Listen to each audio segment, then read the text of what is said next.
묵직하지 않은 것이 너무나 많습니다.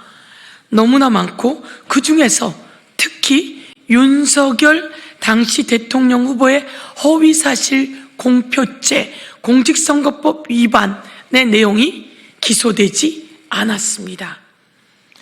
당선 무효형에 해당합니다. 당선 무효되면 국민의힘이 받아간 선거 보조금 약 400억 원을 국가로 반납해야 합니다. 김건희를 둘러싼 국정농단과 권력형 비리 의혹은 대한민국 민주주의의 근간을 뒤흔든 중대 범죄 사안입니다.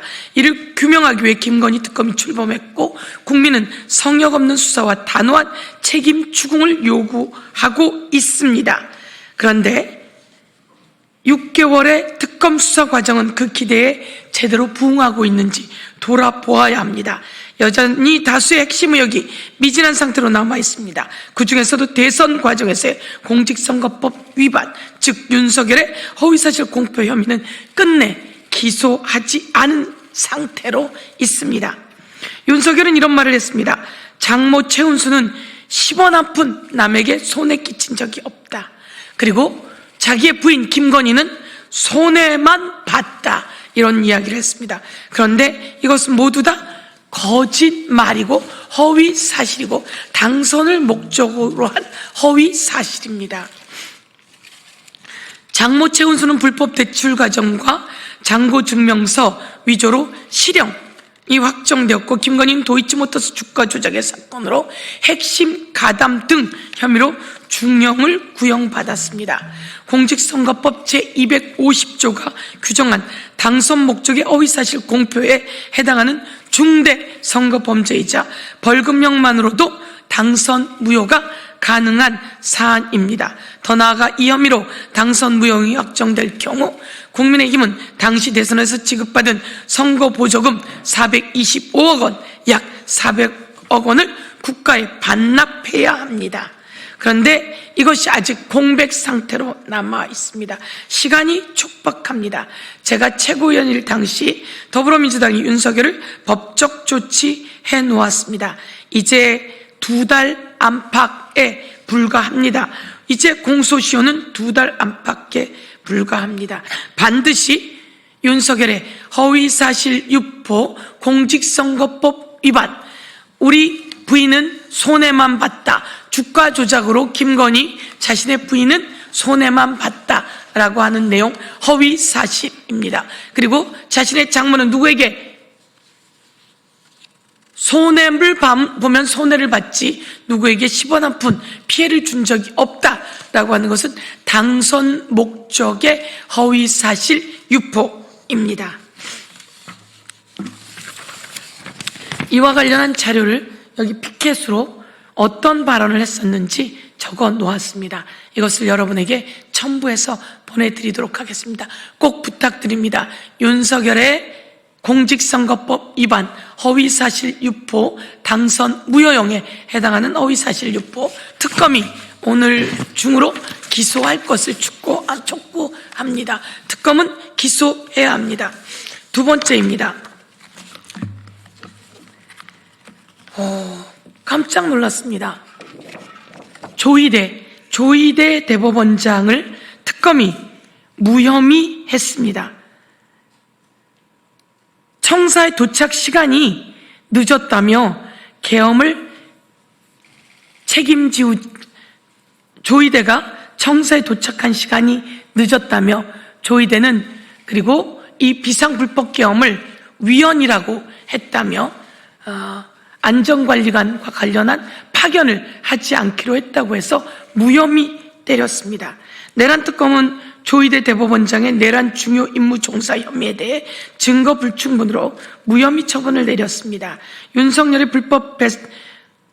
불법 비상계엄 선포 후 긴급 간부회의를 연 곳은 대법원, 대검찰청, 그리고 법무부 세 곳뿐입니다.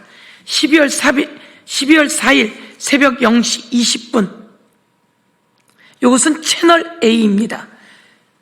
새벽 12시 33분, 그리고 조선일보는 12월 4일 12시 48분, 대법원이 계엄 상황 형사재판 관할을 검토 중이다. 이것은 대법원이 계엄 상황이기 때문에, 현재는 계엄 상황이기 때문에 형사재판을 계엄사령부로 넘겨야 한다고 검토하고 있었던 겁니다. 그리고 여기서는 대법원 비상계엄 관련해서 긴급 심야 간부회의를 진행했다. 이렇게 당시 채널A와 조선일보에서 보도가 나왔습니다. 그러면서 내용은 사법권의 지휘와 감독은 계엄사령관에게 옮겨간다며 계엄사령관 지시와 비상계엄 매뉴얼에 따라 향후 대응을 마련할 것이라고 밝혔다라고 당시 12월 4일 12시 43분 조선일보 기사가 있습니다. 채널A 기사도 있습니다. 이 기사만이 아니라 12월 4일 0시 20분입니다. 가장 빠른 기사인데요. 연합뉴스 0시 33분 채널A, 0시 48분 조선일보 등의 대법원이 비상계엄 관련 긴급 심야 간부회의를 진행 중임이라고 하는 보도가 잇따라 나왔습니다. 최초 보도의 제목은 사법부 대법원장 지시로 비상계엄 심야 간부회의 소집. 대법원장의 지시로 심야에 대법원이 간부회의를 했습니다. 그 간부회의의 내용은 사법권의 지휘와 감독은 계엄사령관에게 옮겨간다며 이 모든 것을 비상계엄 매뉴얼에 따라 대응할 것이라고 그렇게 따옴표까지 따서 기사가 나왔습니다. 그런데 조희대 대법원장이 비상계엄은 위헌이라고 말했다고 특검이 이야기를 했습니다. 정말 있을 수가 없는 일입니다.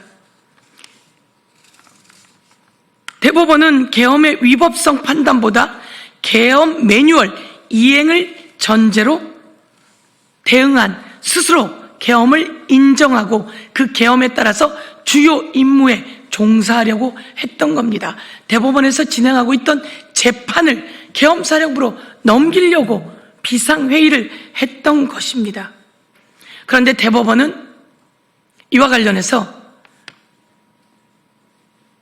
회의의 명칭, 참석자, 안건, 회의 시각, 회의록 등 어떤 자료도 제출하지 않았습니다. 그리고 조희대 대법원장이 새벽 몇 시에 왔다라고 하는 말만 했지 차량 출입 기록을 제출하지 않았습니다. 과연 특검은 차량 출입 기록을 받았습니까? 조희대 대법원장이 다른 법관들이 몇 시에 그날 모였는지 차량 출입 기록은 받았습니까? 그리고 어떤 명칭의 회의를 했는지, 어떤 참석자가 모였는지, 안건은 뭐였는지, 회의 시각은 어떻게 되는지 회의록은 받았습니까? 그리고 이런 것을 받지 않고 어떻게 단정 지으며 조희대 대법원장이 위헌이라고 말했다고 하는 것이죠.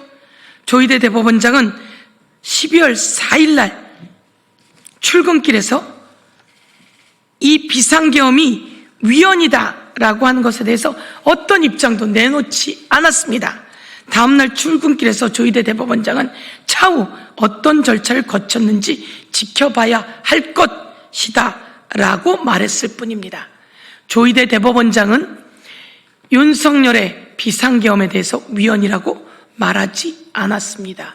12월 4일 출근길에 묻는 기자들을 향해 차후 어떤 절차를 거쳤는지 지켜봐야겠다라고 하며 이것이 해제되었는데 그 사이 어떤 절차를 거쳤는지 지켜봐야겠다고 말을 했을 뿐입니다. 그럼에도 사법부는 내란 단죄 요구를 외면하고 뒤늦게 위헌이라는 표현을 꺼내면서 내란 전담 재판부 등 사법개혁 논의에는 즉각 위헌을 들이대고 있습니다. 염치도 수치심도 찾아볼 수 없습니다. 그동안 사법부는 내란 단죄 요구를 외면해 왔습니다. 그리고 뒤늦게 위헌이라는 표현을 했습니다. 당일날 위헌이라고 하는 표현을 하지 않았다라고 하는 말씀을 드리면서 추락한 사법부 신뢰회복의 출발점은 조이대가 그 책임을 지는 것이다. 이렇게 말씀드리겠습니다. 이 내용을 보여드리도록 하겠습니다. 계엄 당일입니다. 법원행정처로 계속 계엄사가 전화를 했습니다. 이것은 오늘 여러분에게 공개하는 자료입니다. 계엄 당일 법원행정처로 계엄사는 계속 전화를 합니다. 첫 전화가 새벽 56분입니다. 법무실 담당자가 이것을 받게 되는데요. 정부 연락관을 사무관을 보내달라는 요구입니다. 그때 전화를 받아서 확인 후 알려주기로 하고 통화를 종료했다 이렇게 되어 있습니다. 이게 계엄 해제가 되는 1시 4분 전이지요. 그런데 법원은 이때 조이대 위원이니까 파견하지 말라라고 했다고 하는 겁니다. 아닙니다. 이때 우리가 받은 답변은 확인 후 알려주기로 하고 전화를 끊었다고 했습니다. 새벽 1시 계엄사령부와 또 전화가 왔습니다. 출입 조치 때문에 대상자 알려달라는 요구에 대해서 확인 중이라고 하고 통화 후 종료했다고 합니다. 그리고 또 1시 5분에 계엄사에선 또 전화를 합니다. 그리고 전화 왔었는지 확인 통화 후 종료를 했다고 합니다. 1시 21분에 또 전화가 왔습니다. 2시 4분에 계엄사령부로부터 또 전화가 왔습니다. 3시에 또 전화를 계엄사령부는 끊임없이 새벽 3시까지 법원행정처로 전화를 합니다. 여러분, 이렇게 조이대 대법원장이 위원이라서 파견하지 않겠어 라고 했다면 계엄사령부가 이렇게 새벽 3시까지 전화를 했겠습니까? 출입증이 필요하니까 정부 연락관, 사무관을 파견해달라고 했고 이것을 확인하기 위해 계엄사령부는 새벽 3시까지 자그마치 6번에 걸쳐 전화를 합니다.